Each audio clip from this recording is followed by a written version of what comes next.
দৰকাৰী কথা এটাই কওঁ মই। তাত কি হয়, মন্দিৰত যেতিয়া যোৱা যায়, নামঘৰত যোৱা যায়, তাত এটা সংকল্পত যোৱা যায়।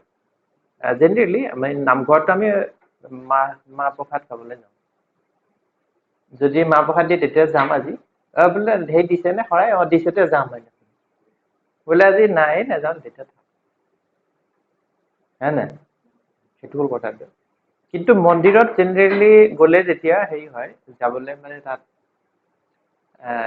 সংকল্পত যোৱা যায়, এইটো কামৰ কাৰণে গৈছো। তেনেকে দুৰ্গা পূজা হওক বা কিবা তাত যেতিয়া সংকল্পত যায়, নহয় জানো? তোমালোকেতো গৈছা চাগে, মইতো নাই যোৱা। গতিকে সংকল্পত যোৱা যায়, আৰু তাত গ'লে কি হয় না, চাকি দি গ'ল, ইফালৰ পৰা চুচৱাই সেইফালে চব গিৰাই গ'ল। কিন্তু সেই সংকল্পত কাম কৰে। আৰু দ্বিতীয় কথা হৈছে কি, তাত যেতিয়া পূজা আৰু তাত যিটো মানে বৈদিক শব্দ, মন্ত্ৰ, ধ্বনি, উচ্চাৰণ যেতিয়া হয় নহয়, তাত উৰ্জা যিটো থাকে ন, ভাইব্ৰেশ্যন, সেইটো কি ধৰক য'ত আপোনাৰ টাৱাৰ থাকিব তাত কি হয়, নেটৱৰ্কৰ পাৱাৰটো বেছি থাকে। দেখিছে জানো? সেইটো নাই দেখা। গতিকে তাত গ'লে কি হয়, সেইটোত তাৰ দ্বাৰা সি পিউৰিফাইড হয়। এজন ব্যক্তি তাৰ দ্বাৰা পিউৰিফাইড হয়, লাগি আহে বস্তুটো। সেই বস্তুটো তাতে লাগি আহে।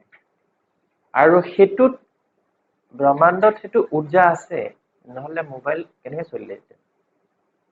আমি আগতে কি কৰিছিলো, আগত কি হয়, মেনুৱেলি নেটৱৰ্কটো আমি তাত বিচাৰি লওঁ, তাৰপিছত লৈ পেলাই কথা পাতিব পৰা যায়।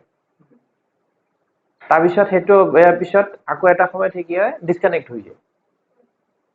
তাৰমানে মতলবটো হ'ল কি, যে তাত যেতিয়া তাত যোৱা যায়, তাত তেতিয়াহ'লে তাত উৰ্জা লৈ আহে। আৰু এটা কথা হৈছে কি, চব উৰ্জাত বলত কাম কৰে, হয় না? গতিকে ধৰক মানে এজেণ্ট গুৰু হিচাপত যদি তেওঁ মানে ব্ৰহ্মাণ্ডৰ লগত, ভগৱানৰ লগত যদি কানেক্টিভিটি কৰিব পাৰিছে, তেওঁৰ লগত পাৱাৰ থাকে। কেনেকে থাকে? সেইটো কেনেকে হ'ব? সেইটো পূজাৰ দ্বাৰা হ'ব, সেইটো জপ তপৰ দ্বাৰা হ'ব। যেতিয়া পাৰ্বতী মা প্ৰথম আছিলে, যেতিয়া অসুৰবিলাক কি কৰে, সেইটো উৰ্জা কেপচাৰ কৰে, যিকোনো ফৰ্মত, ব্ৰহ্মাকেই হওক বা শিৱকেই হওক, সেই বস্তু। আৰু সেইটো দিন বেলেগ আছিলে, তেতিয়া ভগৱানক ওম নমঃ শিৱায়, ওম নমঃ শিৱায় পাঠ কৰিলে ভগৱান আহি যায়। এতিয়া নাহে, কিন্তু কিহে যাবগৈ লাগিব, তেওঁ নাহে। কিন্তু সেইভাগে গ'লেও লাভ আছে, টিকেট নালাগে, ডাইৰেক্ট ইয়াত পাই যায়। গতিকে সেইটো কথা। আৰু পূজাটো কিয় কৰা হয়? পূজা যদি কৰা যায়, যেতিয়া আমি বৈদিক, মই মোৰ কথা কৈছো, যিটো তত্ত্ব মই জানো, বাকী বিলাকে পূজা আৰু নামঘৰত মন্দিৰত কেলে যায় মই ক'ব নোৱাৰো। কিন্তু মই কিয় কৰো, সেইটো মইহে ক'ব পাৰিম। যেতিয়া পূজা কৰা যায়, পূজা কৰিলে মানে কি হয়, যেতিয়া বৈদিক মন্ত্ৰৰ ওচৰত তেওঁক মানে কনচেনট্ৰেট কৰি কৰা যায়, তেতিয়া ব্ৰহ্মাণ্ড যিটো আছে না, ব্ৰহ্মাণ্ড উৰ্জা, আৰু সেইটো কি কোৱা যায়, ভগৱান। সেইটোৰ লগত কি কোৱা হয়, কানেক্টিভিটি আৰু লিংক কৰা যায়। আৰু সেইটো ইম্পিউৰিটি নাশ হয়, নিজৰ যিটো হেৰি আছে, আৰু সেইভাগে যদি কণ্টিনিউ কৰা যায়, যেনেকে আপুনি যদি ৰেগুলাৰ ৰাতিপুৱা যদি যায়, গৈ পেলাই জিমত এনেকে কৰে, বডি বাঢ়িব না? প্ৰথমতে নাবাঢ়ে, তাৰপিছত আহিব, তাৰপিছত এনেকুৱা হৈ যাব আপোনাৰ, হয় না? কথাটো হ'ল সেইটো, হয় না? তেতিয়া যেতিয়া বল বাঢ়িব আপোনাৰ লাহে লাহে, তেতিয়াহ'লে কি কৰিব, আপুনি এটা মানুহ অকলে দাঙি দিব পাৰিব, নহলে এটা মানুহ দাঙিবলৈ 4টা মানুহ লাগে। গতিকে সেইটো হৈছে মানে উৰ্জা, আৰু সেইটো হৈছে শক্তি। গতিকে তাৰ দ্বাৰা সেইকাৰণে কি হয়, এইটো আমাৰ মানে সত্য যুগৰ আৰম্ভণিৰ পৰাই, সেইকাৰণে গুৰুক বেছি বেছি শক্তিশালী হোৱা নাযায় আৰু ভগৱান শিৱ আছিলে প্ৰথম গুৰু ব্ৰহ্মাণ্ডত প্ৰথম গুৰু তেওঁৱে আছিলে জানে টিচাৰ প্ৰফেচৰ হা তেতিয়া ক'ত হৈছিল শিক্ষা জানে তেতিয়া মানে যিবিলাক আহঁত গছ আছে না বৰগছ পিপল গছ তাৰ তলত শিক্ষা হৈছিলে সেইকাৰণে সেইজোপা গছ দৰকাৰ বহুত আখ্যান আছে আৰু মই কিছু আমি আলোচনা কৰিম এট দ্যাট টাইম কিছুমান বিশেষ গছ আছে বহুত চেক্ৰেট তত্ত্ব মই উদ্ভাৱন কৰি ৰাখিছোঁ মানে তাৰ পৰা ষ্টাডি কৰিছোঁ মই এই বিষয়ে ক'ম গতিকে তেওঁ গুৰু আছিলে সেইকাৰণে গুৰু শক্তিশালী কৰা হৈছে কাৰণ ব্ৰহ্মাৰ পৰা উৎপত্তি হোৱা যি সপ্তঋষি আছিলে যি য'ত সমস্ত মানে ব্ৰহ্মাণ্ডৰ বিষয়ে তেওঁলোকৰ নলেজ আছিলে তেওঁকো আৰু ব্ৰহ্মাৰ চাৰি কুমাৰকো সৰ্বপ্ৰথম ভগৱান শিৱে দিছিলে তেওঁৱে গুৰু আছিলে ব্ৰহ্মাণ্ডত আৰু সেই গুৰু আৰু শিষ্যৰ যিটো পৰম্পৰা মানে যিখন স্কুল সেইখন তেতিয়াৰ পৰা আৰম্ভ হ'ল হা আৰু তেতিয়া কিতাপ নাছিলে হেৰি নাছিলে ডাইৰেক্ট ডাউনলোডিং তেতিয়া কৈ গৈছিলে হেৰি হৈ গৈছিলে এতিয়াহে কাগজ কলম দৰকাৰ আৰু বৰ ডাঙৰ কথা এইটো যে আগতে এতিয়া জ্ঞান ল'বৰ কাৰণে স্কুল কলেজত যোৱা যায় তেতিয়া জ্ঞান ল'বৰ কাৰণে নিৰ্জনতা লোনলি মানে প্লেচত পাহাৰত ইয়া নৈৰ সমীপত তাত যায়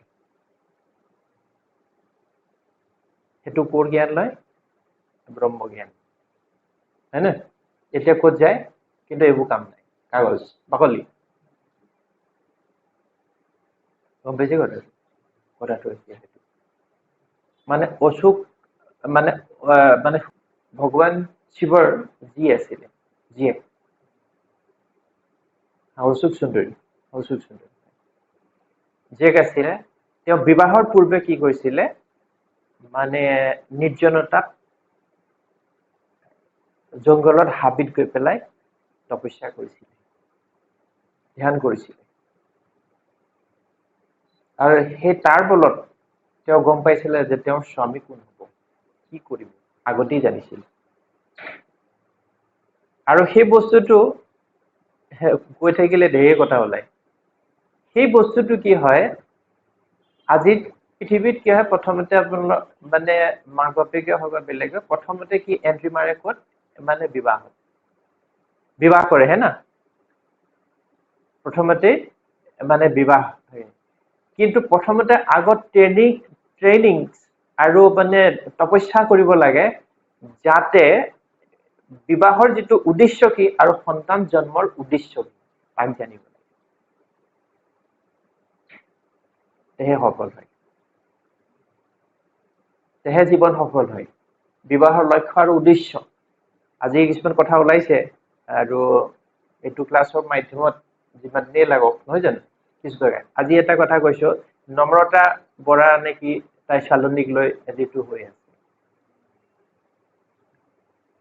তো মোৰ দৃষ্টিত মই চাইছো এই বস্তুটো যে আজিকালি জীৱবিলাক কেনেকুৱা ইয়াৰ কাৰণটো কি তেনেকুৱা বহুত আছে নম্ৰতা বৰাক লৈ এতিয়া সদ্যহতে পুৰা মিডিয়া গৰম হৈ আছে আৰু মাৰ্ডাৰ কৰাৰ কথা কৈছে চিন্তা কৰিবলৈ কথা তেওঁলোকৰ ইয়াত যিটো নুমলীগড় ঘৰ আছে নিশ্চয় বৰ যি দেখিছো চেনেলৰ মাধ্যমত বৰ ধনী মানুহ নহয় এটি স্বাভাৱিক কথা ধনী মানুহ নহয় কিন্তু এজনী ছোৱালী তাত গৈ শিক্ষা লৈছে মানে হাইকোৰ্টৰ উকিলৰ প্ৰেক্টিচ কৰিছে হয়নে আৰু তাত মানে কি কৈছে যিটো মানে উচ্চ মানুহৰ লগত পদবীত মানে লাইন মিলাবলৈ গৈছে লয় এই কাৰণে যে লাইফটো এনজয় কৰিব পৰা যাব আৰু তাক যিবিলাক ফটো আহিছে দেখিছে কেনেকুৱা ফটো আহিছে গতিকে হিচাপত ঠিকেই আছে হিচাপ বৰাবৰ আছে হয়না গতিকে এটা কথা চাবলগীয়া যে সেইজনী ছোৱালী পঢ়িছে এই কৰিছে সেইবিলাক কক মাক বাপেক বিলাকে কি শিক্ষা দিছে বা বস্তুবিলাক জন্ম দিওঁতে কেনেদৰে দিছে ইয়াত আটাইখিনি বস্তু সম্পৰ্কিত হৈ আছে এষ্ট্ৰলজিৰ পিছত বাস্তু আগত কাৰণ এষ্ট্ৰলজিটো জন্মৰ পিছতে হিচাপ হয় কিন্তু বাস্তুটো আগতে হিচাপ হয় নহয় জানো বাস্তুটো আগতে হিচাপ হ'ব গতিকে আৰু তেতিয়াহ'লে এষ্ট্ৰলজিৰ পিছত বাস্তু আগত আৰু বাস্তুৰ মতে যেনে কৰ্ম যেনে মানে তাত কৰ্ম কৰা হ'ব সেই হিচাপত তাত থকাখিনি আৰু আহিবলগীয়া জেনেৰেশ্যন তেনে হ'ব তাৰ মাধ্যমত গম পোৱা যাব সেইকাৰণে এই বস্তুটো দুটা ইণ্টাৰলিংক আছে গতিকে নম্ৰতা বৰাক 1-1:30 বজাত কি কৰিছে পাৰ্টি লৈ পেলাই ফুৰিবলৈ যোৱাটো 3জনী ছোৱালী 2টা ল'ৰা হয় না গতিকে তেওঁলোকৰ ইচ্ছা যিটো অভিসন্ধি বা যিটো হেৰি কেনেকুৱা চিন্তা কৰিবলগীয়া কথা এইবিলাক মই তলত চিন্তা কৰোঁ কথাটো গতিকে ঠিক আছে তাৰ লগত কিবা এনজয় কৰিবলৈ গৈছে সিহঁতৰ লগত আৰু হয়তো দেখিছে যে এইটো কাইট বনিব এতিয়া গতিকে তাক মানে প্ৰচেছত ইয়াক জেগাত লগোৱা হওক সেইটোৱে হ'ব হয় না আৰু সেইবিলাক বস্তুটো তেতিয়াহ'লে জন্ম যিবিলাক দিছে বা গাইড যিবিলাক দিছে তেতিয়াহ'লে কেনে পদ্ধতিত দিছে সেইটো এটা চিন্তনীয় কথা অকল সেইটো মেটাৰেই নহয় আজি সেই বস্তুটো বহুত আজি এটা গোলাঘাটৰ ৰহিছে এজনী ছোৱালীক এটা ল'ৰাই কিবা ব্ৰেষ্টটো চুই পেলাই টিপি পেলাই গুচি গৈছে সেইটো হৈছে চোৱাই চাই আছে ইয়াত দায়ী কোন আছে ইয়াত দায়ী আছে সমাজখন আৰু যিটো শিক্ষা ব্যৱস্থা যদি ছোৱালী মাইকীয়ে যদি আমি দেখিছো যিবিলাক ৰিলছ বা যিবিলাক আহে গতিকে যিবিলাক বনায় তাৰ ফলস্বৰূপতে সিহঁতৰ জন্ম নহয় জানো তাৰ ফলশ্ৰুতিতে সিহঁতৰ জন্ম হৈছে আৰু সেইমতে হৈছে মই চাইছো আজি ইয়াত কালিও এটা দেখিছো আজিও পাইছো মইতো মোৰ দৃষ্টিত এতিয়া ঠিকেই আছে এইটো কি ডাঙৰ কথাটো নহয় জানো ঠিকেই আছে স্বাভাৱিক কথা সেইটো ক'বলৈ কথাই নহয় তো সুবিধা দিব লাগে কাৰণ তেনে বনোৱা হৈছে না সমাজ যিটো চিষ্টেম আছে না তেনে বনোৱা হৈছে গতিকে মানে এনেধৰণৰ কথা